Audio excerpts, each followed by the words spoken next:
All right, everyone, thank you all for making your way in, grabbing some seats. There's still a few spots up here at the front if anyone was looking for a spot.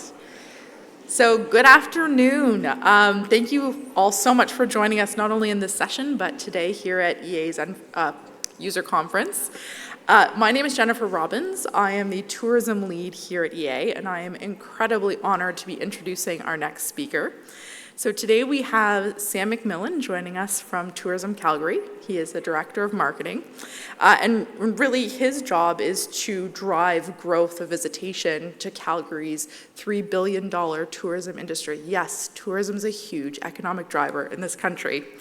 Now, Sam is a 20-year marketing vet, and he likes to combine data, our kind of marketer, with creative thinking, and to develop marketing strategies and to deliver measurable business results. And that's exactly what we're going to be learning about today. So without further ado, Sam.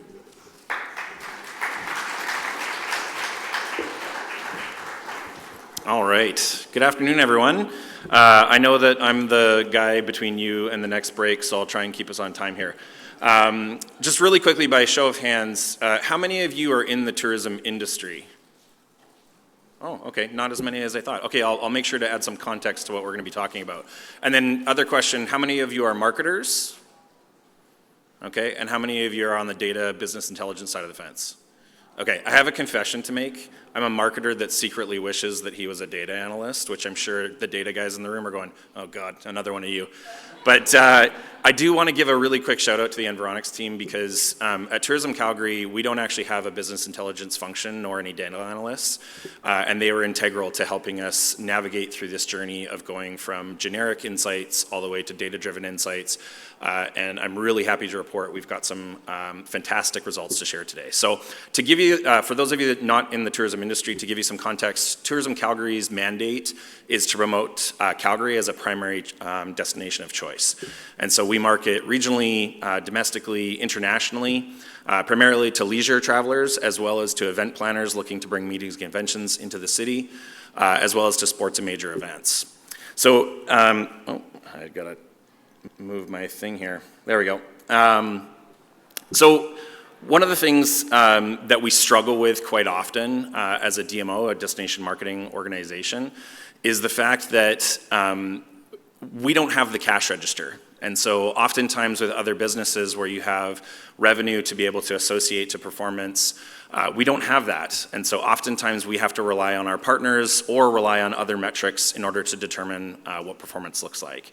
And so today I want to tell you a bit of a story about how we moved from generic insights into tangible results. So like I said, without having that cash register, oftentimes we're relying on our partners to kind of help us inform where the needle's being moved. And as you can imagine, this can take us down a number of different rabbit holes to try and determine where do we focus our time and energy, where do we not focus our time and energy.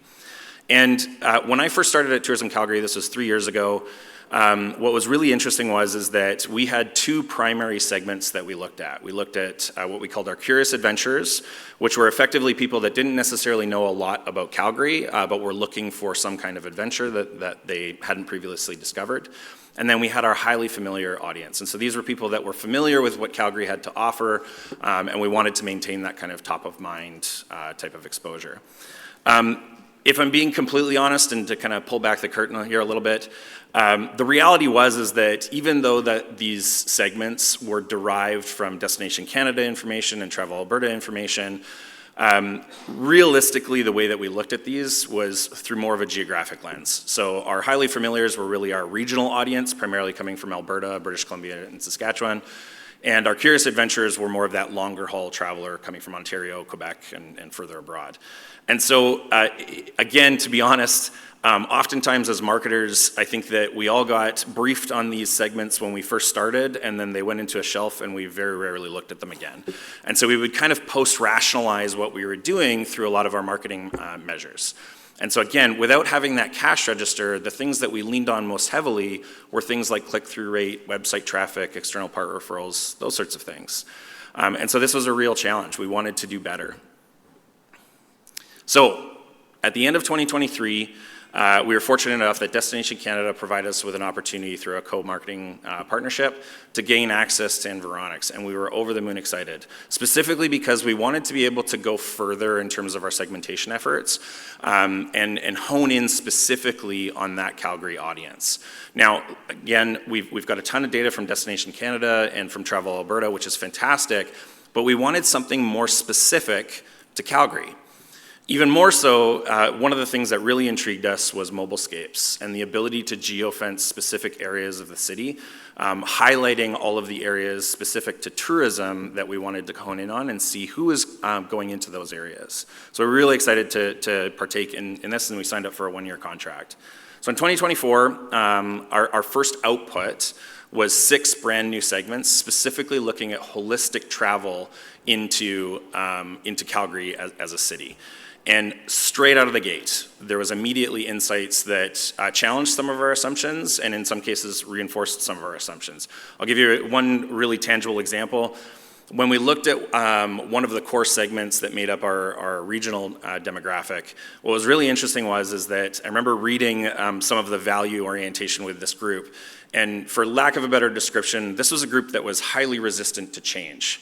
And this was extremely important because in 2024, we were about to endeavor to go through a rebranding of the city of Calgary to move us away from historical perceptions of us being an oil and gas city and really only being synonymous with Stampede during that 10-day. And we wanted to be a more inclusive and diverse city, recognizing Calgary for the opportunity that presents for all walks of life. So the other piece that was immediately actionable is that in looking at these 6 segments, we could compare and contrast against a lot of the content that we were producing, the social media efforts, the influencers that we were hiring, and the paid media that we were going after. And so right out of the gate, we realized that we were over-indexing in some areas and dramatically under-indexing in other areas. But there was one thing that was keeping me in particular up at night, and that was the fact that the segmentation work was fantastic, but it was also looking holistically at visitation into Calgary. And for those of you not in the tourism sector, one of the things with travel within Canada is that it is highly driven by visiting friends and family. I myself am one of these people. I originally was from Vancouver, and my in-laws were all in Calgary. I was the type of traveler that would fly into the airport, go straight to my in-laws' house, sit on their couch, eat their food from their kitchen, get back into an Uber, into the airport, and then back home. I wasn't the type of visitor that we were looking to drive, in that I wasn't staying in hotels, I wasn't eating at restaurants, I wasn't going to attractions. And so this is where this chart was what was keeping me up at night. So this is data from Conference Point of Canada. They do survey data for all traveler across the country, and they break down the reason for travel into 3 primary categories. So you've got business travel, pleasure, which is leisure travel, and then this massive other category. And this other category is primarily driven by visiting friends and family. So again, these are the types of people that we didn't necessarily want to be talking to because we knew that we weren't going to dramatically be able to influence them. It was that 30%, that smaller segment, those are the people that we really wanted to be talking to. These are the people that are staying in hotels, they're eating at restaurants, they're buying tickets to your events, they're going to your attractions. So that was the group that we really wanted to hone in on. And so this is where mobilescapes was invaluable for this process. What we did was we endeavored to geofence over 150 different locations throughout the city that were tourism relevant. And we clustered them into hotels, attractions, restaurants, outdoor adventure, music, arts and culture, all of those different segments to try and get a better sense of who's actually participating in all of these different areas. The other piece that was really interesting was it allowed us to actually do a bit of a competitive analysis, looking at places like Banff and Lake Louise, Canmore, Kananaskis, because we know that the Rocky Mountains are a primary driver of visitation into Calgary. And so what we wanted to try and figure out was, how do we use that as a means of incentivizing people to come, but also entice them to stay in the city and experience what Calgary had to offer? And right out of the gate, there were some really interesting patterns that started to emerge as we started to drill into these segments interacting with these areas. There we go. So where historically we looked at our regional audiences, so again, Alberta, BC, and Saskatchewan as this kind of homogenous group, right out of the gate, there was some really interesting nuances that we hadn't really anticipated. So to give you an example, when we looked at some of the segments that showed up for our Albertan travelers, it primarily skewed low diversity, high family, and in that age range of kind of 35 to 55. And when you think about it, it kind of makes sense. These are people that are coming into the city for things like sports tournaments, back to school shopping, urban experiences that they can't get because they're coming from rural areas. Whereas then when we started to look at our British Columbian visitors, it was quite different. These tended to skew quite a bit older, they were more empty nesters, and again, it kind of made sense, especially given the previous presentation that we were just talking about around immigration patterns. You have a whole bunch of younger groups coming into Calgary and Alberta, making new homes, trying to find more affordable living, and then you have their parents that are coming in to visit them and take out the grandchildren and do those sorts of experiences. But it was really Ontario. This was the one area where it completely blew our minds. This was a completely different demographic than how we had been previously approaching this market. So they were much more diverse, still family-oriented around that 35 to 55 area, but very different in terms of the makeup of this group. And so when we were talking to these groups in the same way, you can imagine that our effectiveness was quite a bit lower. The other piece here was that we realized is that Ontario was a massive growth market for us. When we looked at per capita spend, Ontario over-indexed in terms of value per visitor. And then when you looked at the population of Ontario, we were just scratching the surface in terms of being able to drive visitation into Calgary. And so this was using all of this data. Why won't this work? There we go. So when we combine all of this data together, this is the one thing that I want to reinforce is that this gave us so much more confidence than we previously had to go after a new market, and more specifically to go after a new market in a way that we historically hadn't done before. So our marketing mix, to be quite honest, going back to what I was saying before, where we lean heavily on click-through rates and website traffic and external partner referrals, we were very hesitant to go with traditional forms of media. And so all of this data gave us the confidence to be able to take a bit of a different approach and specifically go after Ontario and more specifically after the Toronto market in a very different way than we historically had. So again, for those of you not in tourism, I want to paint a bit of a picture here because we had two primary challenges before I talk about the campaign that we ended up doing. So the first challenge is that tourism advertising is extremely homogenous. We like to play a bit of a game when we do our competitive analysis where we take a whole bunch of ads from all over the world and we remove the logo. And we try to guess, where is this actually coming from? Yeah, lots of laugh because you can imagine a lot of this just looks the same, right? And it's a formulaic approach where it tends to be, this beautiful image of something with smiley, happy people or grand vistas and some kind of witty headline and then the payoff on the logo. And so that was one challenge that we wanted to try and overcome with this campaign. The other challenge was that we knew, based off of previous research, that the Ontario market had outdated perceptions of what Calgary had to offer. A lot of Ontarians looked at Calgary as primarily an oil and gas town, this kind of more rural type of setting, as well as we were really only known for Stampede and maybe the Flames, depending on where you sit on the NHL side of the fence. But these were two key challenges that we had to try and overcome. And again, using all of this data gave us confidence to step outside of the box of what we historically see. So our creative solution to this was we developed a campaign that we called the Add More Color to Your Life campaign.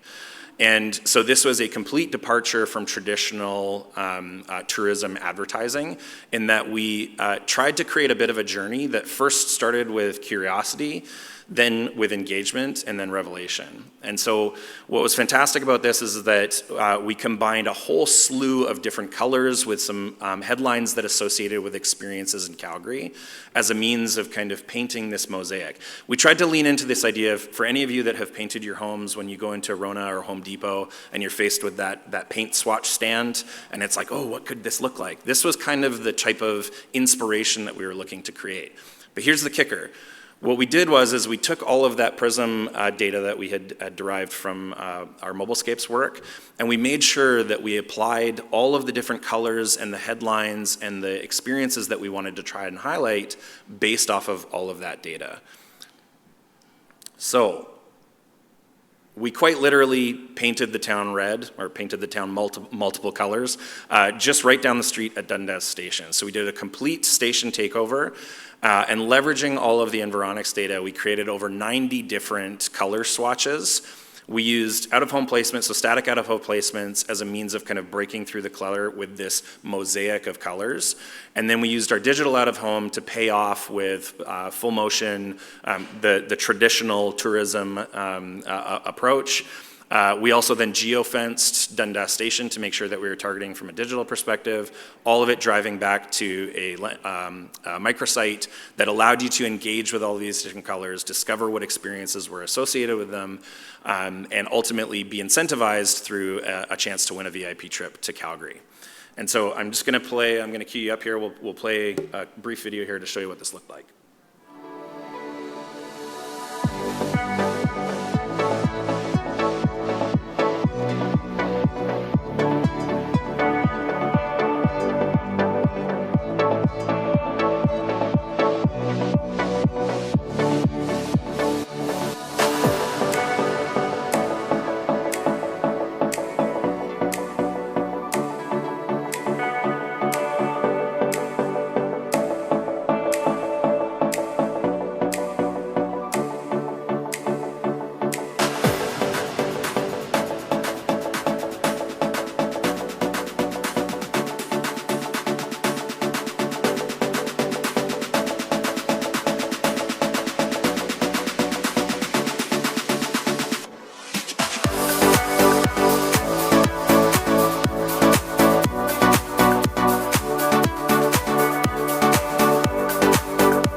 So all of that's great, and I have to admit, it was a really fun campaign to work on, but it means nothing if it doesn't drive tangible business results. And so there's a couple of things that I want to talk to, but first, I'm really happy to report this campaign was recognized by Skift. Skift is kind of the Academy Awards, if you will, within the tourism industry, and so it was shortlisted amongst the likes of Las Vegas and Abu Dhabi. So Calgary sitting amongst those types of destinations, it was a really proud moment for us. But there was a couple of other things that I'm even more proud of. So specifically, we ran this campaign from April to June, and then in June we had our national survey in market to look at intentions to visit Calgary. And take a wild guess which market dramatically spiked in terms of intentions to visit. It was Toronto.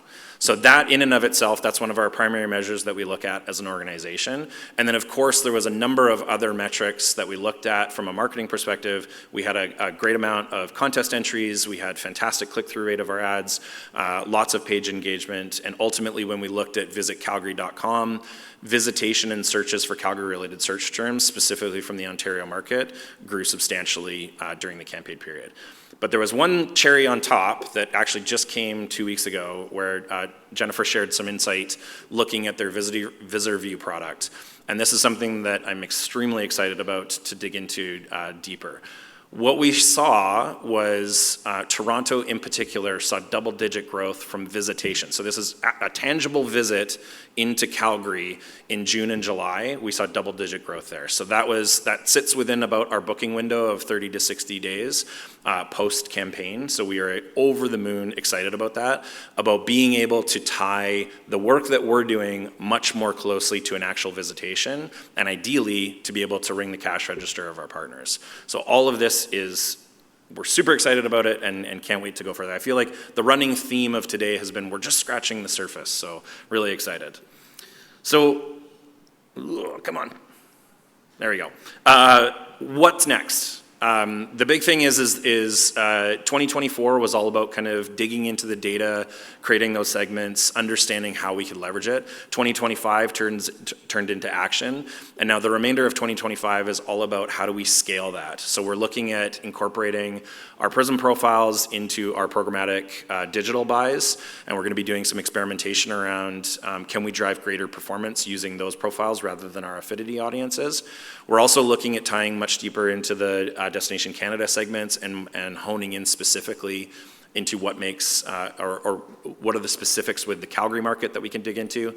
And then finally, as I just mentioned, visitor view is something that we're extremely excited about as a potential measure that we could be using to identify where are we marketing to, where are we seeing growth with the segments that we're going after versus control markets, which we're not doing, and do we see dramatic growth in terms of visitation in each of those areas.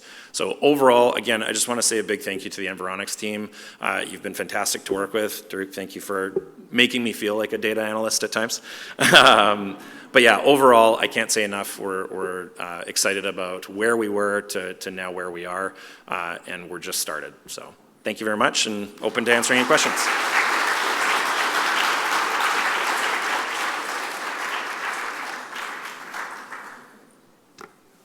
Sure.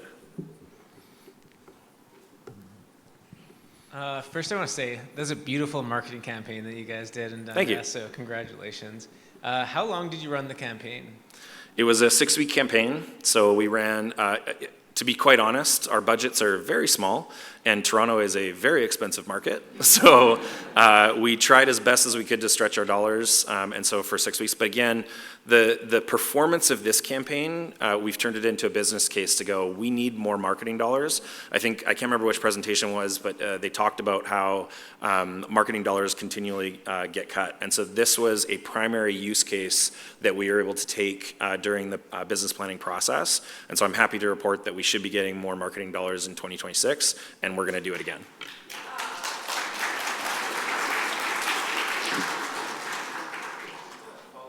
What data did you guys, or why did you choose Dundas? Obviously, it's a very populated area that people go through, but were there any other analytics or decisions into that specific location?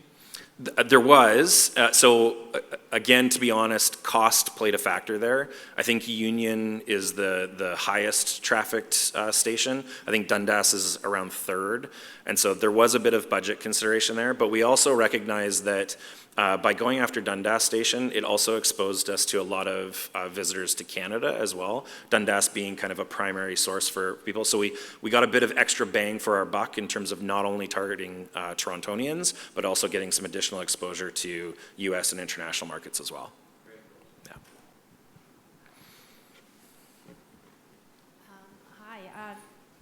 Yeah. So besides just organic traffic, so real traffic data to Calgary, what other testings or measurements have you done for this campaign? So we looked. So we have our national survey data. This is we do a national survey that goes after all of the primary markets.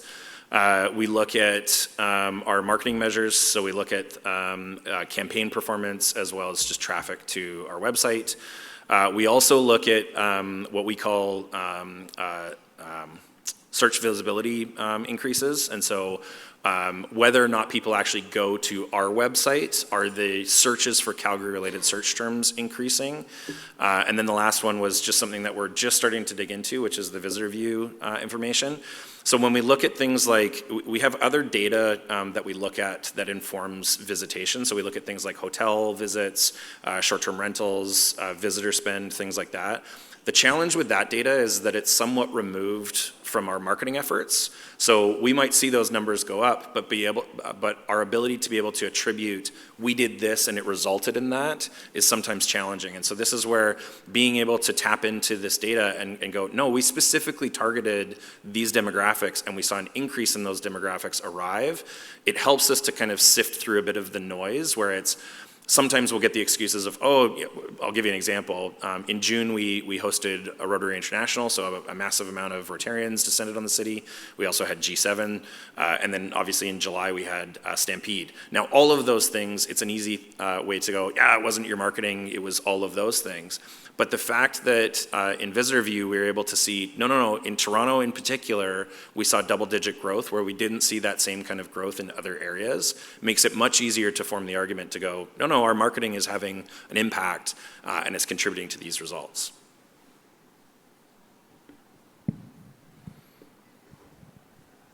Hello. Excellent ad campaign. Really love the colors and everything. I had a question. What was your inspiration for the design and the campaign? Because you mentioned it was inspired by swatches at a paint store, but how did you know that was going to connect with an audience? So there was two things, to be honest, and again, I'll kind of pull back the curtain a little bit here. So one thing that we realized when we did that initial segmentation and as we dug deeper, a lot of our assets are not representative of the audiences that we're going after here.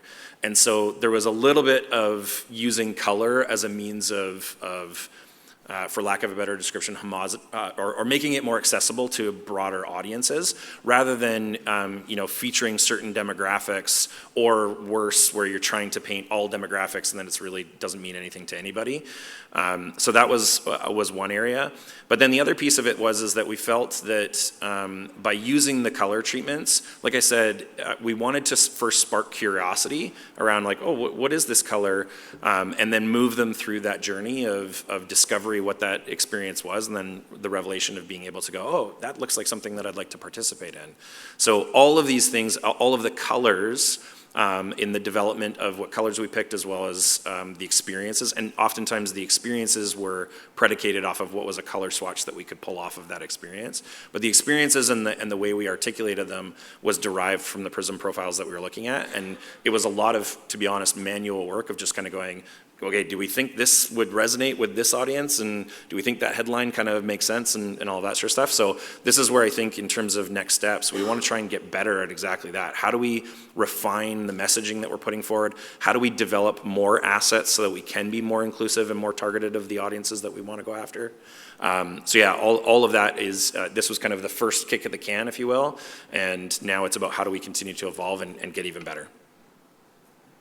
Thanks for your time, everyone.